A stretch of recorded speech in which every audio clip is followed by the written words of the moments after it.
Hello and welcome back to another episode of 10-minute tutorial where I teach total beginners how to go about starting to learn the game of Yu-Gi-Oh! So today you can see I've got a little bit something special here. This is actually my binder and it's my extra deck monster binder because that's what we're going to be talking about today.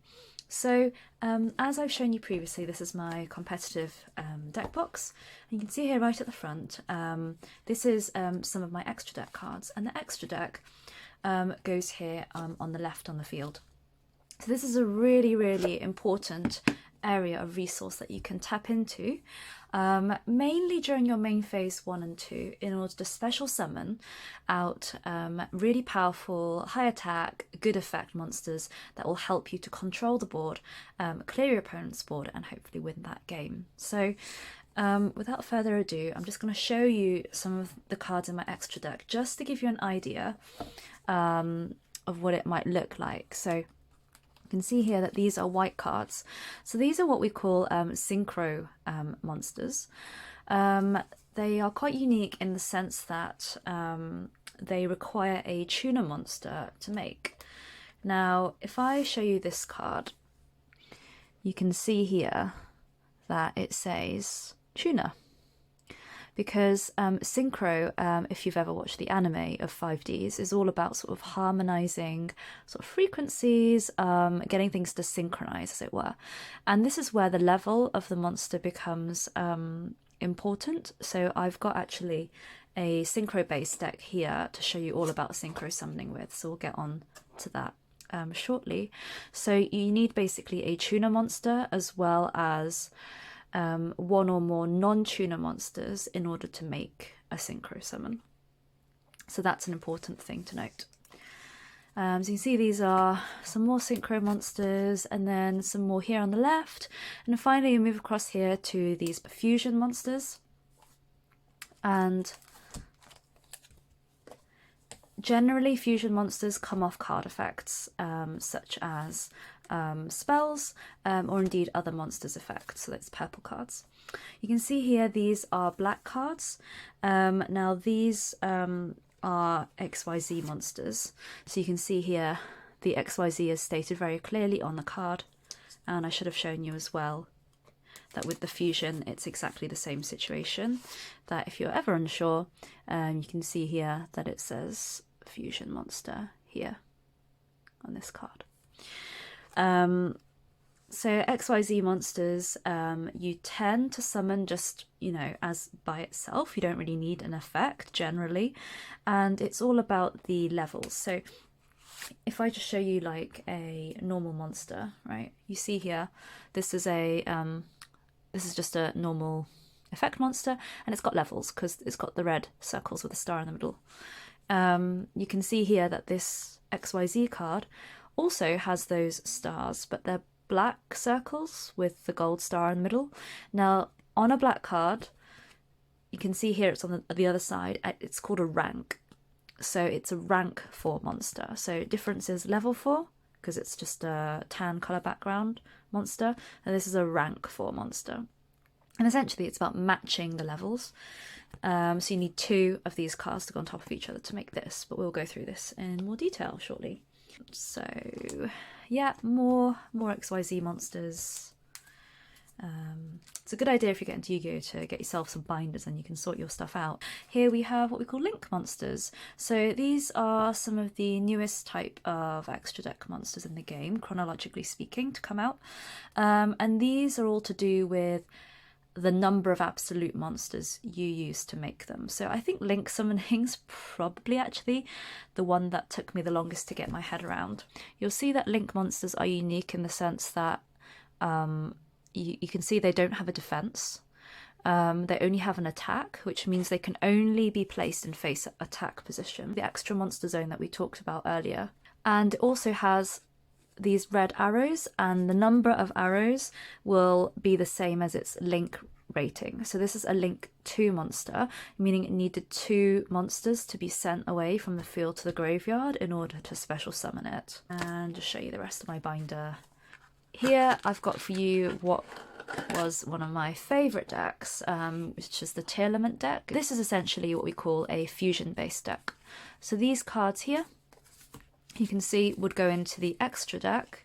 So these would be placed over there, and this would be the main deck. And this is composed of, you know, your spells, your monsters, traps if there are any. I think there's the occasional trap in here, and that will go in the main deck. So yeah, same as usual. So fusion monsters are those which require either a monster effect to make it happen or a spell card.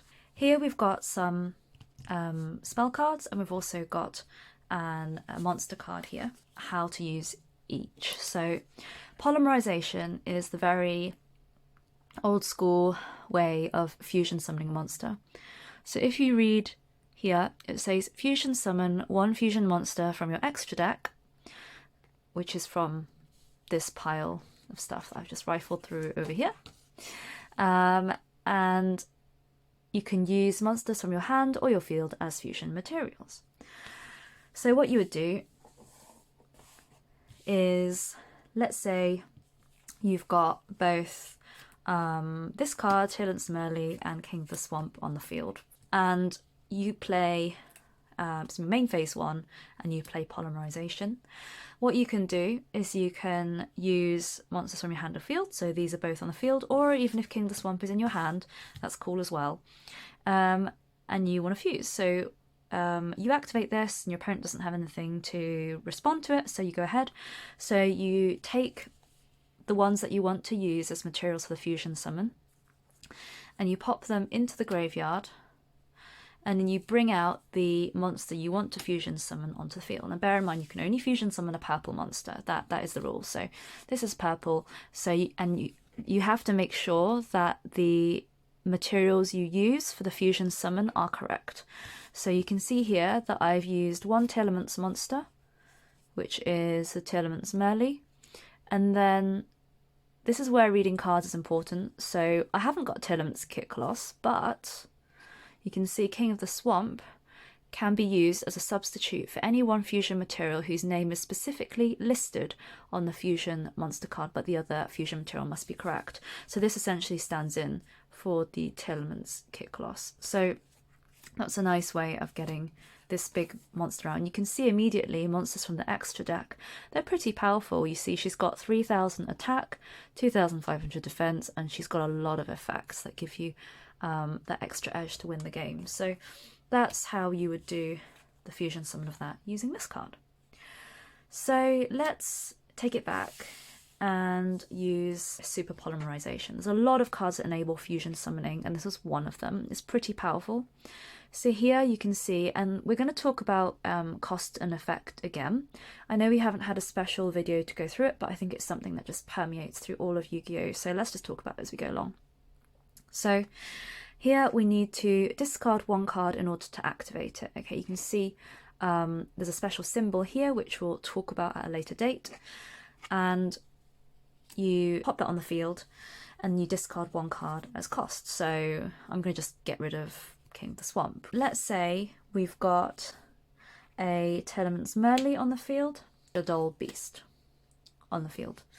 So what we can do is we can use these monsters on the field to go into an appropriate fusion monster in our extra deck. So we have something called Mud Dragon of the Swamp. So this is a fusion monster because you can see it's purple, and you need two monsters with the same attribute but different types. So I think we've talked about types briefly in a previous video. So you can see here that the types are Aqua and Spellcaster. And you can see here that it mentions the same attribute. Okay, so here, this is the attribute. So I don't think we've gone through this yet. Here, you can see Mud Dragon of the Swamp is water, because you can see that little blue symbol in the top right corner. And then Tearlament's Merly is dark, because you can see that purple circle with the dark symbol in it. And yeah, different cards will be different attributes. For example, this is fire attribute here in the top right corner, and you can see here that this is wind attribute. So there's also light and earth and divine, but yeah, you get the idea. So going back to this example of fusion summoning, you can again take both of these materials and put them in the graveyard, and then you bring out the monster that you want to summon onto the field. And remember, with special summoning, you can special summon in attack mode, or you can special summon in defense mode. You can see here that, again, just make sure that you are meeting the conditions of this monster. So two monsters with the same attribute but different types. So you can see you've got the same attribute here, they're both dark, but they're different types because one's a spellcaster and one's an aqua. So that fulfills the condition to summon a Dragon of the Swamp, which is really cool. So that's an example of using another type of spell card. So we've now done polymerization, super polymerization. And now we're going to show you how to do it using the effect of a monster. So this time what we're going to do is going to introduce another one of our Tailorment friends. So we've got the Merly and we've got Havness. So what we're going to do is going to pretend that the Havness is at the top of my deck. And we're going to pop that on the right hand side here. We've already got King of the Swamp in the graveyard. So what we're going to do is we will normal summon the Tailorment's Merly here. And you can see here that this is an effect monster. This is how you summon off effects. So if this card is normal or special summoned, you can send the top 3 cards of your deck to the graveyard. So what you do is you activate that and you say, I want to send the top 3, I want to activate Merly's effect on summon. And then you send the top 3. So we're going to send, oh look, would you have it? The first card we hit is a Havness, and then we're going to send 2 other cards. Okay, so the other 2 don't do anything in the graveyard, but what's important to note is that the Havness that we sent to the graveyard does indeed have an effect. So you can see here, if this card, the third line down on the small text, if this card is sent to the graveyard by card effect, you can fusion summon 1 fusion monster from your extra deck by placing fusion materials mentioned on it from your hand, field, and or graveyard, including this card from your graveyard on the bottom of the deck, in any order, and then you can summon it out. Take this card, as well as that King of the Swamp, just on the bottom of the graveyard, and put them on the bottom of my deck, and special summon out Tailorment's Rule Coloss, because again we used the one Tailorment's monster, which was the Havness, and the King of the Swamp, which substituted as the first monster. So already we've brought a big powerful monster out. So that's how to special summon, well, fusion summon, using spell cards. I've shown you 2 types as well as monster effects. I think that's actually quite a lot for this episode, so I've just given you a quick run through of my binder, as well as gone through some fusion summoning mechanics. So yeah, I guess the takeaway message would be to really read the requirements for fusion monsters carefully to make sure that you are meeting the conditions. You'll see at the top of them, it will say this monster, for example, you need 1 Grapha Dragon Lord of Dark World and 1 Dark monster, so that's pertaining to the attribute here, in order to summon it. There's a lot of interesting plays you can do fusion summoning, so I think that is quite enough for now, and in the next video we'll be going on to talk about synchro summoning, and also XYZ summoning, and maybe in another video we might go to link summoning, because I think that's a little bit more involved, but we'll see how we get on. So thanks for sticking it through. I hope everything was clear. If there's anything that you think I need to clarify, please do let me know in the comments below, and I hope to see you on my next video. Bye!